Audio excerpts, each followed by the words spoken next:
살아있는 곳, 생명이 있는 곳에는 반드시 마찰과 긴장이 따르기 마련입니다. 가정과 교회 또 우리가 있는 공동체가 살아있다라는 증거는 그 공동체가 완전한 것이 아닙니다. 우리가 갈등과 그런 긴장 속에서 변화하고 성장하고 있다는 것이 우리가 살아있다라는 증거입니다. 그래서 우리 성도님들에게 더 중요한 거는 오늘 나에게 문제가 있냐, 어려움이 있냐, 갈등이 있냐, 이거보다 더 중요한 것은 내가 오늘 그 문제를 어떻게 바라보고 그 문제 속에서 어떻게 하나님의 음성을 회복해서 실제 그 문제 속에 하나님이 일하시는 것을 확인할 거냐, 이 부분이에요. 고린도 교회에도 수많은 갈등과 수많은 문제가 있던 교회였습니다. 그런데 그 문제 속에서 하나님은 바울에게 말씀을 주셨고 그 말씀들을 통해서 축복의 기회를, 중요한 갱신과 성장의 응답들을 봤어요. 우리가 고린도전서 1장부터 계속 고린도 교회에 발생하는 문제들을 하나님 어떻게 답하시고 그 문제의 응답을 보기를 원하시는지를 확인했습니다. 가장 큰 문제가 뭐였죠? 사람들이 자꾸 나는 바울파다, 나는 그 헬라 철학에 능한 아볼로파다, 아니 나는 수제자, 12제자의 정통성을 가진 그 수제자 게바파다, 아니야 난 그리스도파야. 너무 이런 분쟁하고 갈등 속에서 바울은 오직 그리스도의 십자가만이 복음이며 다른 복음은 없다. 우리가 무슨 누구파고 누구파냐.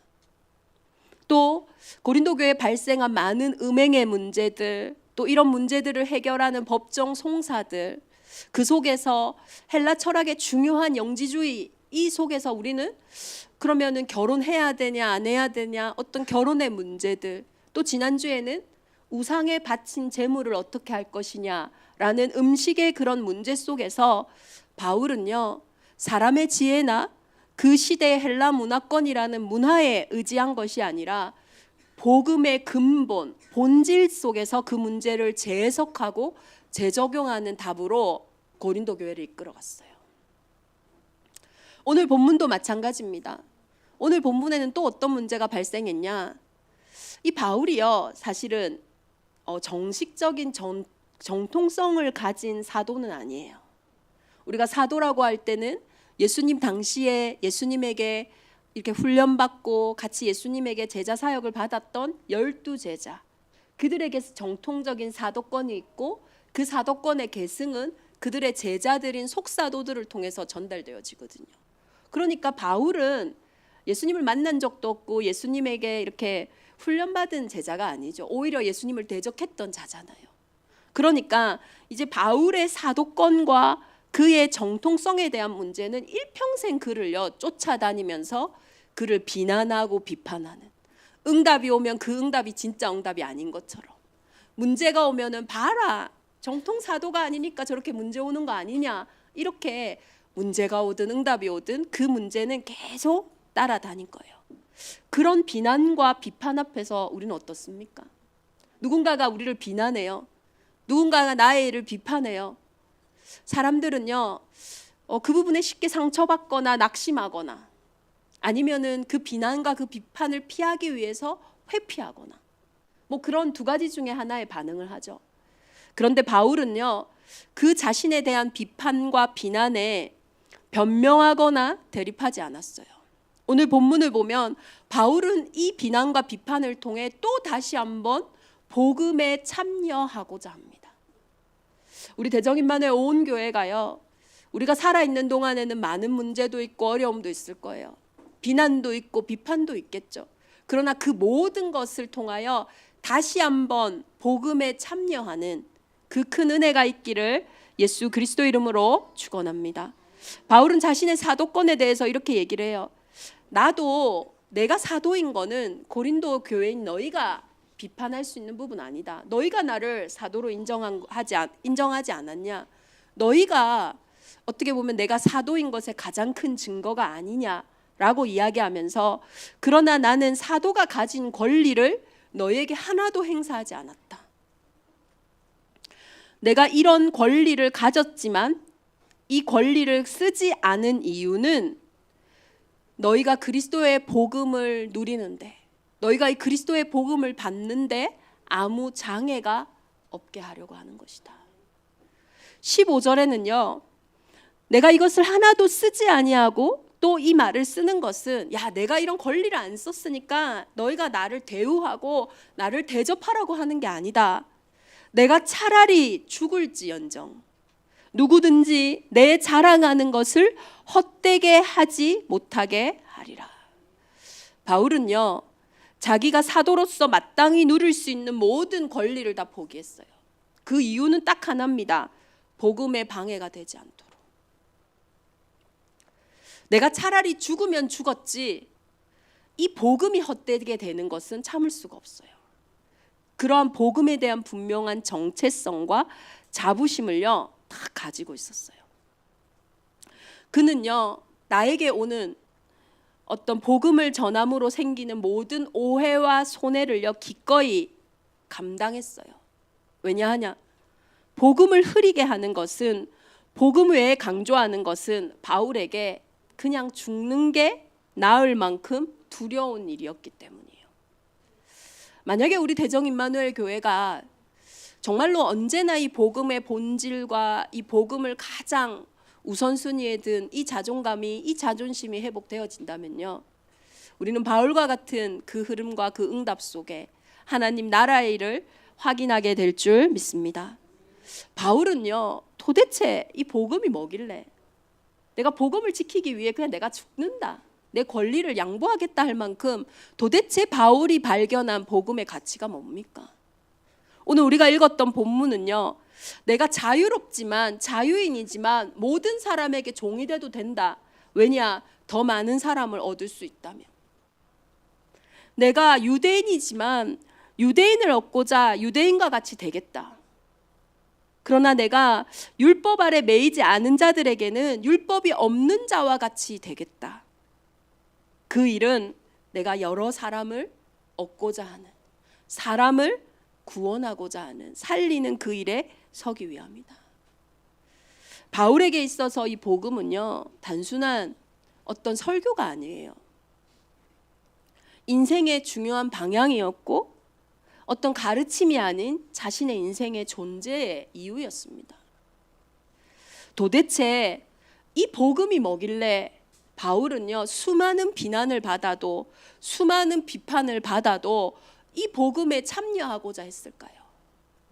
이번 한 주간 우리 온 교회가 이 복음의 참된 비밀, 이 예수가 그리스도 되시는 그 일의 당위성을 회복하는 은혜가 있기를 기도합니다. 계속 고린도 교회 문제 속에서 집중했던 복음의 본질이 뭡니까? 첫 번째는요, 예수가 그리스도인데 이 그리스도는 저와 여러분이 하나님을 만나는 유일한 길 된다라는 거예요. 그 말은 이 그리스도가 아니면 안 되는 일이 있다라는 거예요. 이 그리스도가 길이 되어야 하는 우리 인생에 길이 없는 문제가 있다라는 거예요. 한번 생각해 보세요. 내게 문제가 있는데 왜 그게 문제인 줄 아세요? 답이 없어서 문제잖아요. 내게 계속 문제가 있는데 그 문제를 해결할 수 있는 길이 없으면 어떨까요? 소망이 없겠죠. 그러니 절망할 수밖에 없겠죠. 천국과 지옥이 죽어서 가는 나라라고 우리는 알지만 사실 이미 우리의 현장에 천국과 지옥이 와 있잖아요. 소망이 없는 문제, 길이 없는 문제. 그래서 나는 계속 절망할 수밖에 없는 현장이 우리의 인생에 있습니다. 오늘 요한복음 5장에 그 길이 없는 절망한 38년 된 병자가 있어요.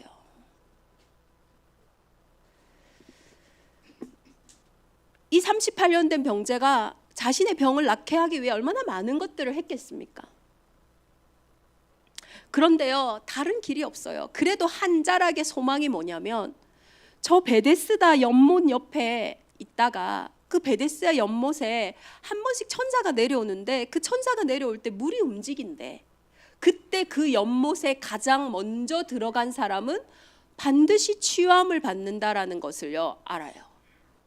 그러니 38년 된 병자가요 아무 소망이 없지만요 그 베데스다 연못 옆에 가서 누워 있는 거예요. 이 환자가 그 연못에 들어갈 가능성은 거의 0%입니다. 물이 움직이는 것도 흔치 않지만 물이 움직인다 한들 얼마나 재빠른 사람들이 그 옆에서 빨리 내려가겠어요. 그 몸싸움을 이길 힘도 없고 그 현장에 자기를 들어서 데리고 내려갈 사람이 없어요. 그런데 그래도 그게 소망인지라 그 옆에 누워 있는 거예요. 영적인 문제는요 절대 인간의 노력으로 해결되지 않습니다. 내 생각, 내 마음이라 할지라도 내 생각대로 내 마음대로 안 되는 게 우리의 인생의 문제예요. 왜 그렇습니까? 소망이 없는 지옥 배경 속에 있는 죽은 문제이기 때문이에요.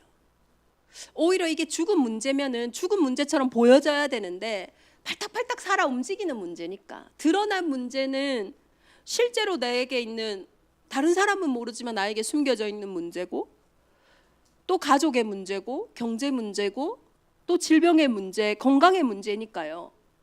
오히려 이게 죽은 문제로는 안 보이는 거예요. 왜? 살아있는 내 삶에 영향을 주니까요.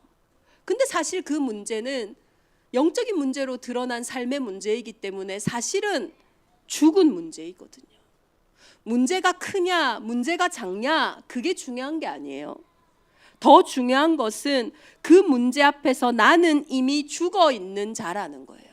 그 문제를 해결할 다른 길이 없는, 이 열매를 먹는 날에는, 선악을 알게 하는 나무 열매를 먹는 날에는 너희가 반드시 죽으리라. 그 영적인 죽음으로 인해 내 인생에 드러난 이 영적인 문제는요, 내 스스로 도저히 살아날 수 없다라는 거예요. 그 38년 된 병자가 시간이 흐른다고 그 물에 들어가고 그 물에서 나음을 얻는 시간이 올까요? 사실 절대 불가능이에요.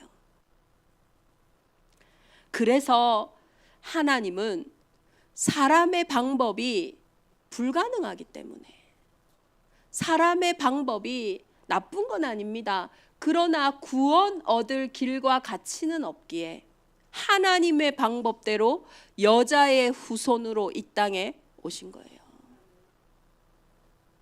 그 여자의 후손이 저와 여러분의 인생에 길 되시고 진리 되시고 생명 되는 그때에, 38년 된 병자가 예수님을 만난 그때에 예수께서 이르시되 일어나 내 자리를 들고 걸어가라 하시니 그가 일어났던 것처럼, 길 대신 예수님과 그가 만난 그 순간 그 길이 자신의 인생에 구원 얻는 길이 되었던 것처럼, 저와 여러분의 인생에 예수 그리스도를 만나는 그때에 길이 없는 그 문제에 예수님이 길 되시고 진리 되시고 생명 되어지실 줄 믿습니다. 그래서 바울은요, 다른 길이 없어서요, 세상에 성공할 수 있는 많은 길을 오히려 그는 가지고 있고 정말로 자신이 가진 모든 것으로 다른 곳에 설 수 있었지만 그 어떤 것으로도 자신의 인생에 오래된 그 영적인 문제를 해결할 다른 길이 없었기에 그는 다메섹에서 예수 그리스도를 만난 그날 이후로부터 이 복음에 참여하고자 어쩌면 다른 길을 버린 게 아니죠. 다른 길을 붙잡을 이유가 없는 거예요. 그 한 길 속으로 들어가는 은혜가 있었던 겁니다. 마가복음 5장 25절부터 34절에 보면 우리가요 또 예수님이 만났던 한 현장을 볼 수 있어요. 예수님은 여자의 후손으로 이 땅에 오신 이유 딱 하나밖에 없어요. 마가복음 10장 45절의 약속대로 인자가 온 것은 섬김을 받으려 함이 아니라 도리어 섬기려 하고. 우리가 잘 기억해야 됩니다. 왜 예수님이, 왜 하나님은 예수를 여자의 후손으로 보냈을까? 그리고 그분을 정말로 이 땅을 살리는 구원자면 멋있게 영웅처럼 살리면 되는데 왜 십자가에 그렇게 처절하게 못 박고 죽이셨을까? 예수님이 십자가에서 죽으시고 우리의 인생을 해결해야 되는 진짜 우리의 근본의 문제가 있기 때문이에요. 그 근본을 끝내신 예수님이 참 제사장이시며 그 그리스도 안에 있는 자에게는 결코 정죄함이 없는 줄 믿습니다. 저와 여러분의 인생에 참 수고하고 무거운 문제들이 많습니다. 특히 남이 나를 비난할 때, 누군가 나를 비판할 때 우리는 참 견딜 수가 없죠. 그런데 이런 것들이 왜 이렇게 수고하고 무겁냐면요, 계속 그 문제가 반복되기 때문이에요. 근데 반복하면서 이게 좀 나아가면 되는데 나아진 것 같으면서도 계속 제자리 걸음을 하기 때문이에요. 세월이 12년이에요. 이 12년 동안 혈루증 걸린 여인이 아무것도 안 한 건 아닙니다. 그도 억울하죠. 왜? 좋다라고 하는 명의들은 다 찾아갔어요.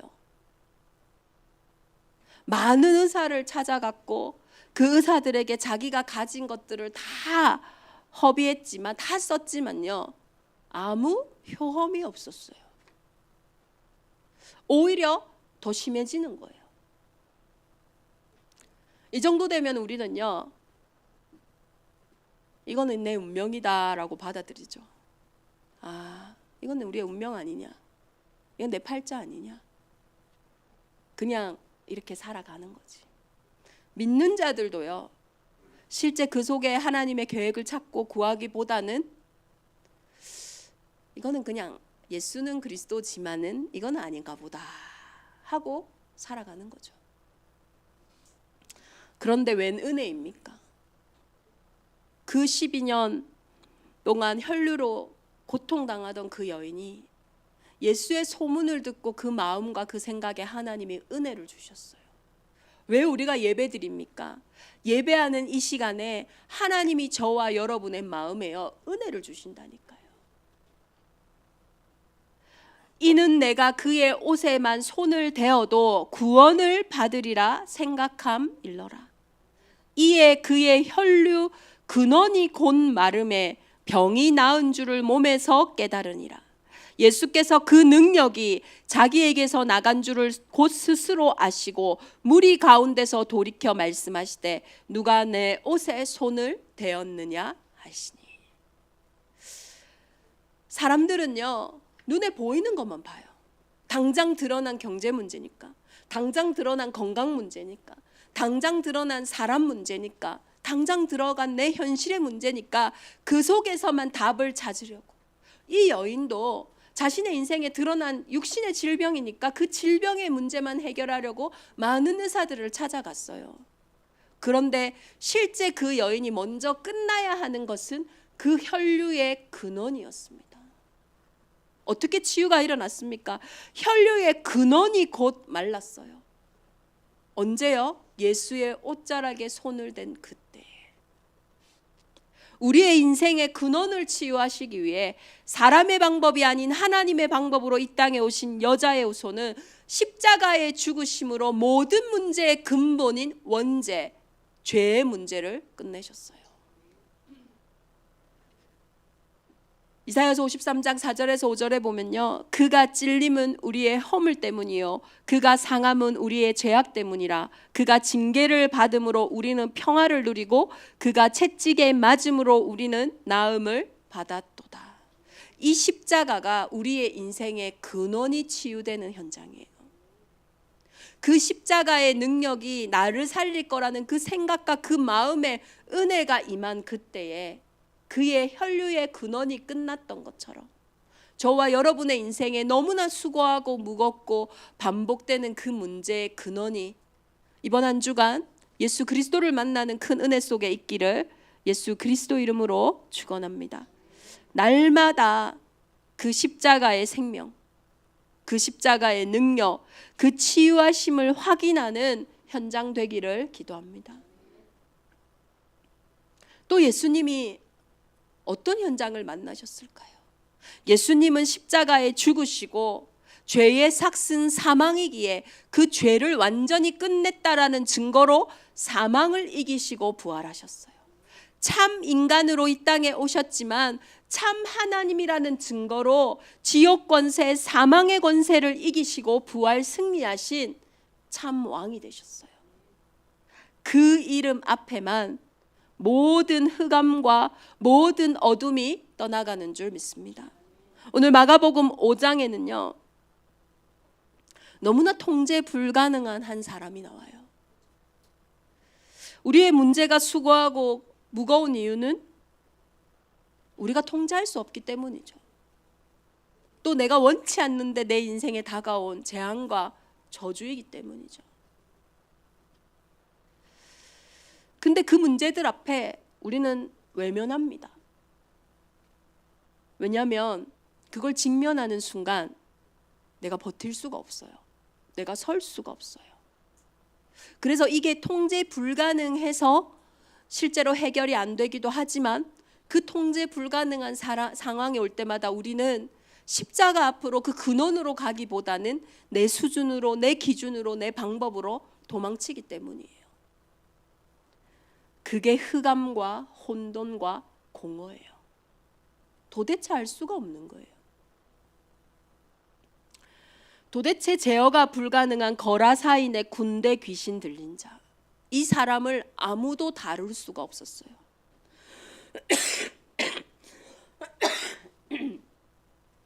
삶이요, 완전히 망가지고 관계가 끊어지고요, 제어가 안 돼요. 자기 스스로도 제어가 안 되니까 얼마나요 스스로를 자해하는지요. 어떻게 해야 됩니까?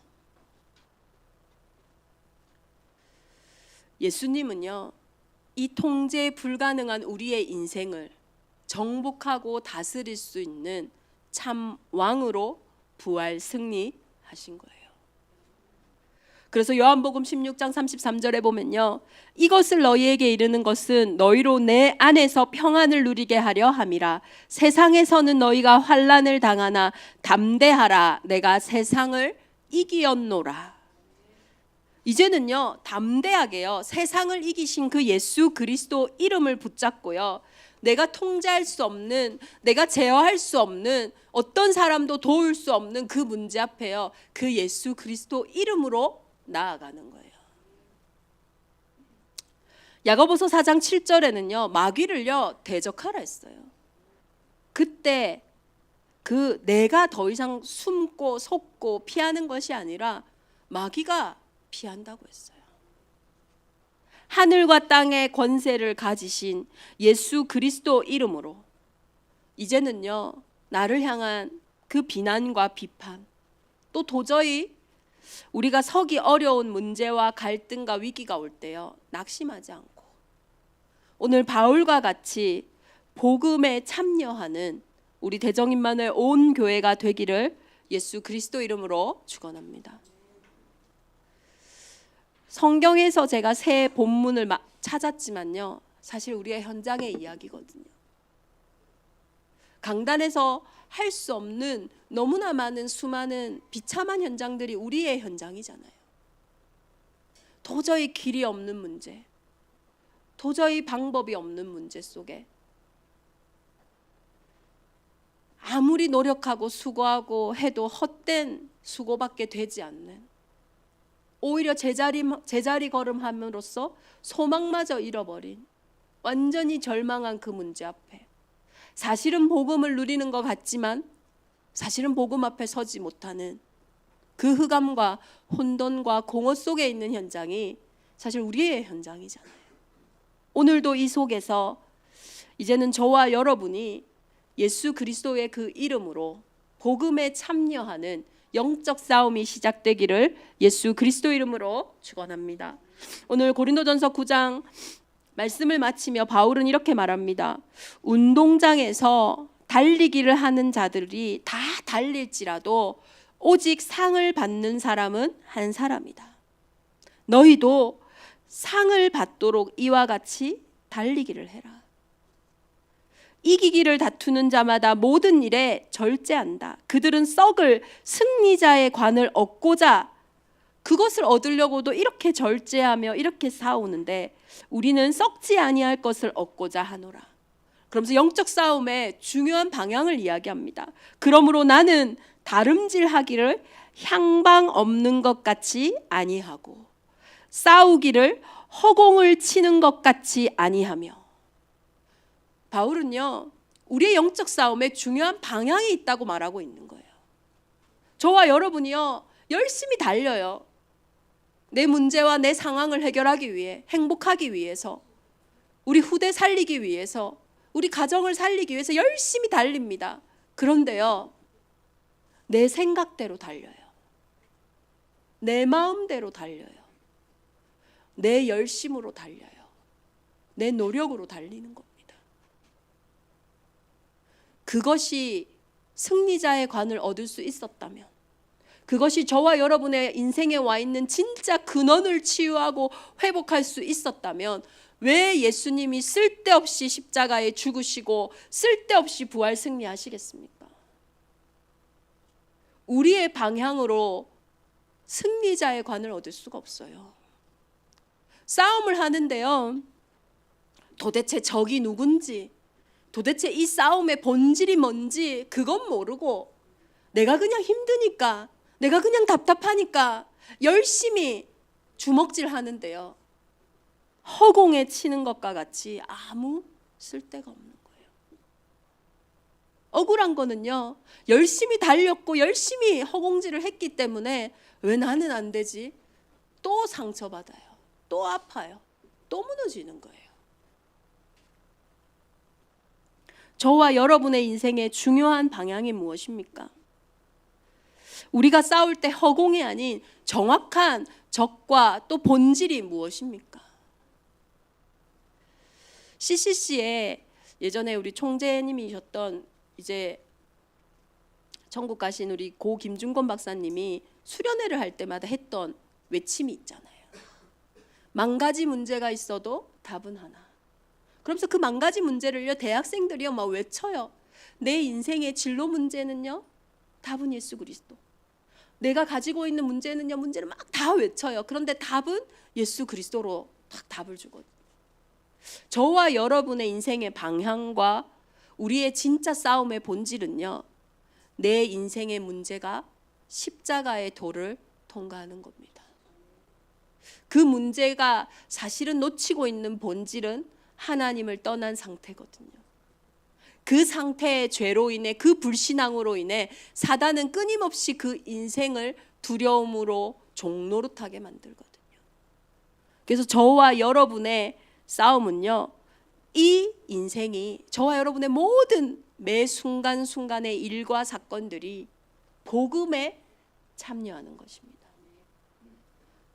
백문일답의 그 싸움에 들어가기만 한다면 그 문제는 오늘 예수님을 만났던 그 38년 된 그자가, 12년 혈류병 걸린 그 여인이, 도저히 제어할 수 없어 무덤에서 자기를 자해하고 죽던 그 군대 귀신 걸린 자가 치유함을 얻고 해방함을 얻은 것처럼, 저와 여러분의 인생이 정확한 언약 예수 그리스도의 그 이름 속으로 들어간다면 그 즉시 우리의 인생의 참 생명과 능력과 치유하심이 회복되어질 줄 믿습니다.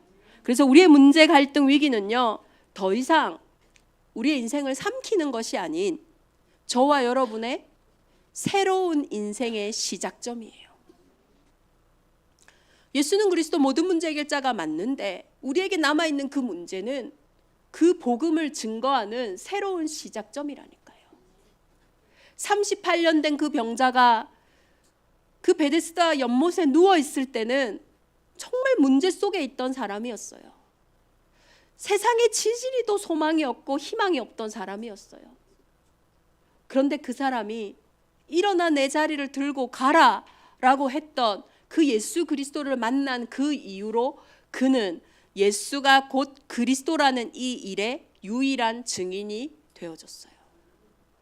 혈류병 걸렸던 그 12년 동안 모든 의사를 찾아가도 해방 안 되었던 그 인생의 수고하고 무거운 그 문제가 근원이 해결된 그 이후로부터 그는 인생의 근원을 해결하는 분이 예수님밖에 없다라는 이 일에 증인이 되어졌어요. 군대 귀신 걸렸던 그 사람이, 그 사람을 보는 많은 사람들은 소망을 가졌겠죠. 나는 그래도 그 사람보다는 통제가 가능한 사람인데, 그 통제 불가능한 그 사람을 살렸던 예수 그리스도를 증거하는 최고의 증인이 사실은 내 인생에 왔던 그 문제와 그 갈등과 그 위기라니까요. 그래서 저와 여러분의 새로운 인생의 시작이며 우리의 사명의 출발점인 줄 믿습니다. 정말로 문제가 축복이 되고 갈등이 갱신이 되며 위기가 기회가 되는 영적 싸움을 결단하는 최고 응답의 한 주간이 되기를 예수 그리스도 이름으로 축원합니다. 우리 주신 말씀 붙잡고 이 시간 함께 기도하겠습니다. 하나님, 내 문제가 복음을 떠나는 문제가 아니라 복음에 참여하는 문제가 되게 하여 주옵소서. 정말로 내가 자랑하는 것이 정말로 오직 복음이 되고 정말로 내가 죽을지언정이라고 바울이 말했던 것처럼 생명의 가치를 복음에서 확인하는 한 주간 되게 하여 주옵소서. 이번 한 주간 우리가 행하는 모든 것들이 복음에 참여하며 이제는 다름질하기를 향방 없는 것 같이 아니하고 싸우기를 허공을 치는 것 같이 아니하도록 한 번밖에 없는 내 인생이 하나님께 쓰임받고 영원한 작품을 남기는 시작이 되게 하여 주옵소서. 우리 이번 주 묵상하실 말씀 두고 기도하시면서 함께 기도하시겠습니다. 하나님 아버지 감사합니다.